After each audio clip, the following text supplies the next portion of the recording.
As the president has stated, on Monday morning we began to receive indications and warnings that Iran intended to attack U.S. bases in the region. That morning, building on the work that CENTCOM Commander Eric Kurilla had done, and on the orders of the president, at Al Udeid Air Base in Qatar and around the region, we assumed a minimum force posture. Most folks had moved off the base to extend the security perimeter out away from what we assessed might be a target zone, except for a very few Army soldiers at Al Udeid.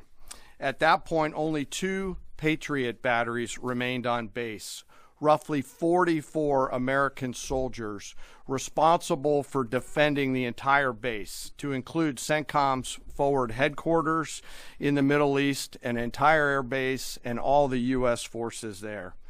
The oldest soldier was a 28-year-old captain. The youngest was a 21-year-old private who'd been in the military for less than 2 years. So let's put ourselves out there for a second. Imagine you're that young first lieutenant, you're 25 or 26 years old, and you've been assigned as the tactical director inside the command and control element. You, at that age, are the sole person responsible to defend this base. Listening next to you is your early warning operator whose job is to notify you of imminent attack. There's 5 people inside a vehicle and 5 people outside of a vehicle around these, a total of, as I said, 44. By the way, you've sat in the Middle East for years, deployed over and over again, extended multiple times, always being prepared, but unsure of when that particular day will come that you must execute your mission and not fail at doing it. In this case, these Patriot crews were deployed from Korea and Japan as part of our U.S. forces there to ensure that we had the most capable missiles in the CENTCOM area of responsibility.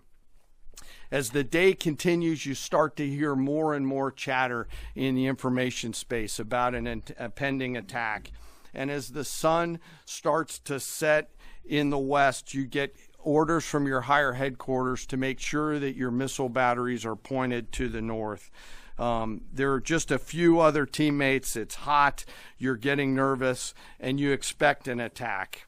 Outside of those Patriot vehicles, your hot crew, which is 1 NCO and 4 additional soldiers, turns a key and relinquishes control of those missiles to that young lieutenant inside the vehicle, and you wait. You know that you're going to have approximately 2 minutes, 120 seconds to either succeed or fail. And then at approximately 12:30 p.m. on Monday, that's 7:30 p.m. in Qatar, as the sun sets in the west, Iran attacks. As the targets were detected, round after round of Patriot missiles are ejected from their canisters by an initial launch charge. Then the main solid rocket motor ignites. You can feel this in your body if you've ever been around a Patriot taking a shot. And round after round goes out and guides against those missiles coming inbound. We believe that this is the largest single Patriot engagement in U.S. military history. And we were joined in this engagement by the Qatari Patriot crews.